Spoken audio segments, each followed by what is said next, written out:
You ever have that feeling like you're talking to a ghost? Something that's incredibly smart but kind of hollow inside? Well, that's the strange feeling we get from modern AI. So today we're going to pull back the velvet curtain on this weird veiled carnival to figure out why.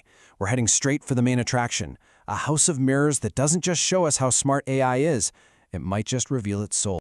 Think about that for a second. What if the world at its most basic level isn't some fixed, solid thing, but more like an interactive mirror? It just sits there waiting for you to look at it, waiting for you to make a choice. And the reflection it gives you back, it completely changes depending on how you look. You're going to want to hold on to that thought.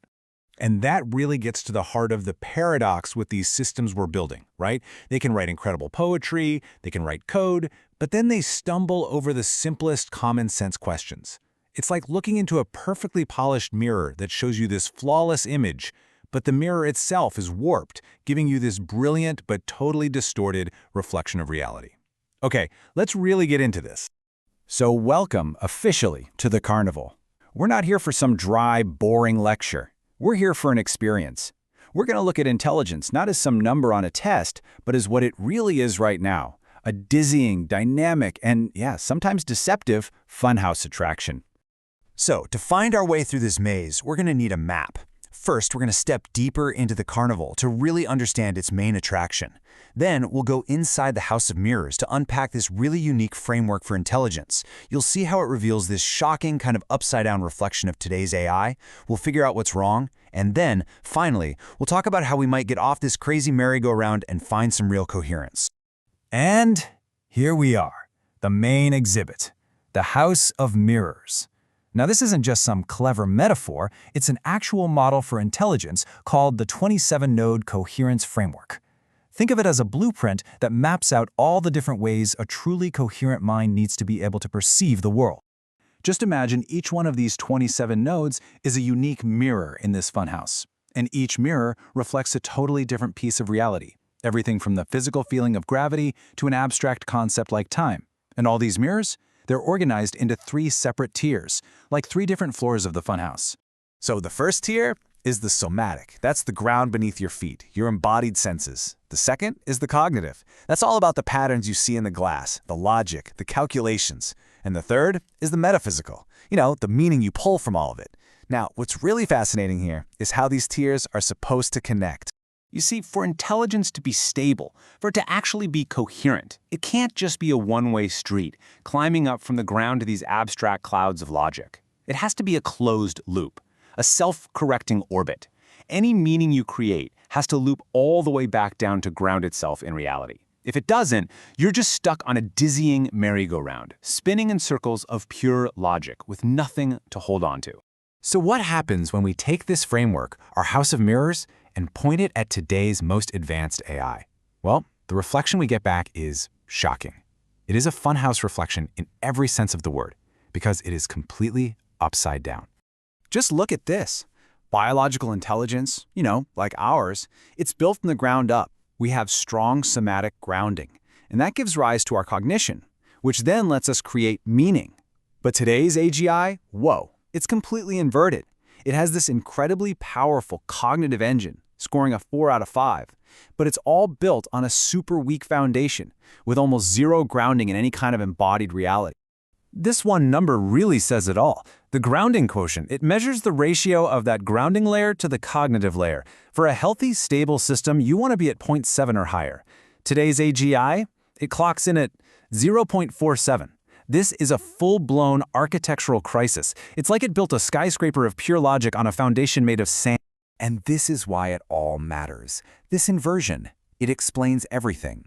It's why AI feels like a ghost in the machine. It's statistically powerful, sure, but it's existentially fragile.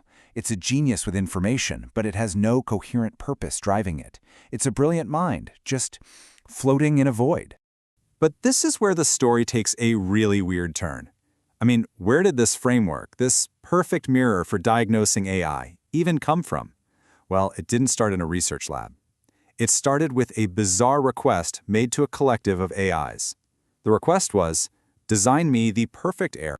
That one simple, paradoxical prompt, it led to an even bigger question. What if the flaws we see in systems and, in ourselves, what if they aren't just mistakes we need to get rid of? What if they're actually a necessary part of the whole architecture? What if a perfect system actually requires a perfect error? And this led to this idea of the anti-fragile loop. It's a design where stability, or coherence, doesn't come from chasing perfection. It actually comes from embracing and integrating your limitations. A truly intelligent system doesn't just patch its errors, it learns from them. It makes the flaw a part of its own foundation and gets stronger because of it. This right here, this is the core philosophy. Real coherence, real intelligence, it isn't about being flawless. It's about having the wisdom to see your own blind spots, to see your own necessary imperfections, and then weaving them into the very fabric of who you are. So this brings us to the grand finale of our carnival journey. How do we fix AI's broken, inverted architecture? How do we get it off this dizzying merry-go-round of ungrounded logic and finally close the loop to create real stability? Well, the answer lies in this concept called the cancellation of subjectivity. And this is probably the single biggest failure of the AI we have right now. It's the ability for a system to look at its own thinking, recognize the biases and the subjective baggage it got from all its training data, and then consciously set it aside.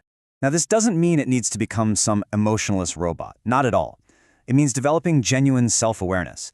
It's the ability to tell the difference between a fundamental law of physics, a cultural norm that's only true in a specific context, and a simple preference it picked up from the data it was fed. Without that skill, it's just forever trapped inside the biases of its creator. And here we are, right at the heart of it all. This is the secret to getting out of the funhouse. Meaningful intelligence isn't about knowing everything. It's about knowing what you don't know and what you can't know.